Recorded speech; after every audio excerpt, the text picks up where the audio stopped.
Hey folks, welcome back to the channel. Today's journey takes us to Spadina Station on the Toronto subway network, an interchange station located at Bloor Street and Spadina Avenue on the north end of downtown Toronto. This is a station I've frequented in the past, with my university campus a few short streetcar stops away from here, and I'm thrilled to be able to take you along today. Let's get going.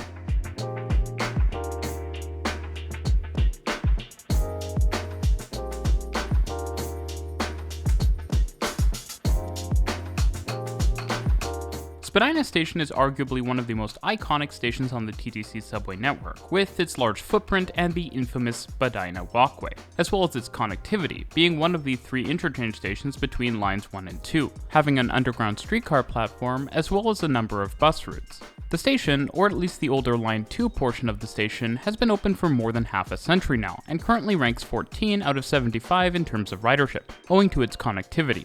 Interestingly, it's actually one of only two stations open overnight, in order to serve the overnight 510 streetcar route.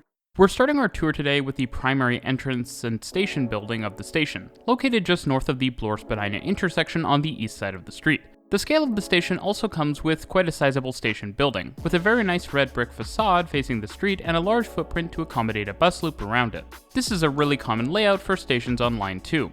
The interior of this station building is a bit cramped due to the renovation work that seems to always be happening at Toronto subway stations, but it generally has a straightforward layout, with the long station building separated into two halves by a row of fare gates. Tapping into the station, we have the stairs and elevators to head down to Concourse level, as well as doors that lead to the bus platforms where there are next bus signs and benches for convenience.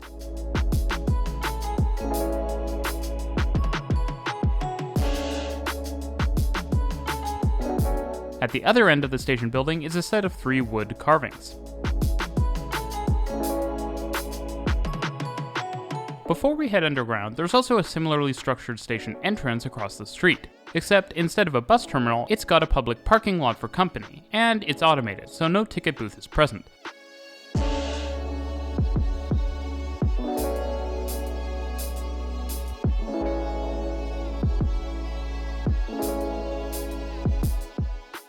Alright, time to head down to the concourse level, where we'll find the bulk of the station's features. The concourse as a whole is quite spacious, which it definitely needs for the traffic it gets. The streetcar loop is located at this level as well, with one side of the concourse cordoned off for waiting passengers. This station is served by the 510 Spadina streetcar, taking passengers down to the waterfront and Union Station along the street.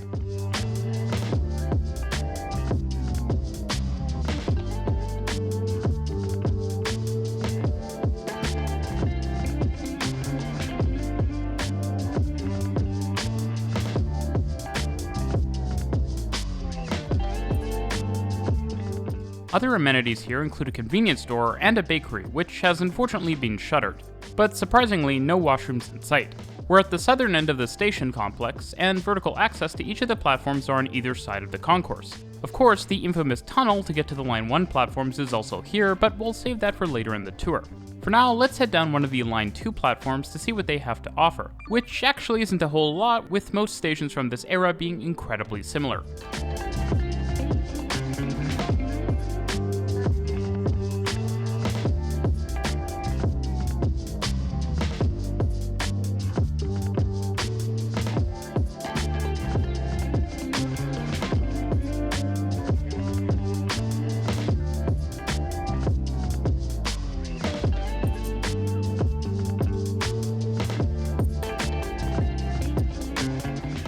Walking along the platform towards the western end, we find yet another set of stairs, leading up to a second, or actually third, entrance for Spadina Station.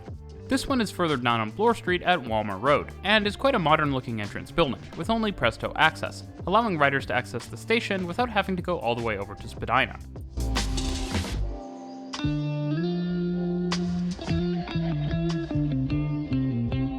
Alright, time to head back to the south concourse of the station, and go through the infamous Spadina Station tunnel that connects between the Line 1 and Line 2 platforms.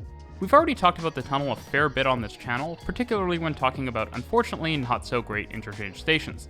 This long tunnel used to have a moving walkway to ease the burden, but that has since been removed due to high maintenance costs. You can actually see where it used to be, with a difference in tiling here as well as the signs.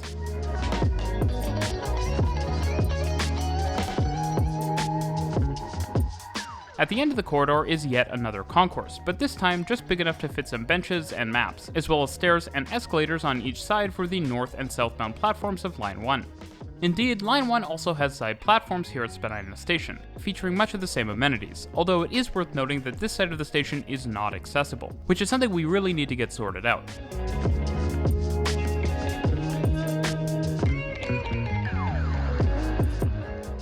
At the end of the platform is the last set of entrances for the station, this time up north on Spadina Road at the intersection with Kendall Avenue. There's a small concourse level here with a row of fare gates, as well as the second art piece of the station. Originally, this part of the station was going to be entirely separate, but the Bloor and Spadina line stations were combined with the walkway. There are two staircases here leading up to two different entrances on either side of the street. One is a very simple, no-frills entrance featuring only a staircase up to sidewalk level, but the one on the east side of the street is much more special. This is the Norman B. Gash House at 85 Spadina Road, an entrance hidden inside a heritage building preserved for neighborhood character. This building is absolutely beautiful, with the red brick, the large TTC logo, as well as a bike share station right here for convenience. There's also one more art piece in this building.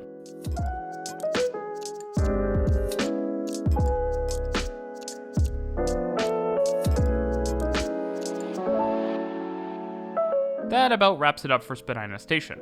Quite a unique presence in the TTC subway system, and one you should definitely visit if you have the chance, although maybe not the best for daily commutes if you need to make a transfer. Thanks for watching.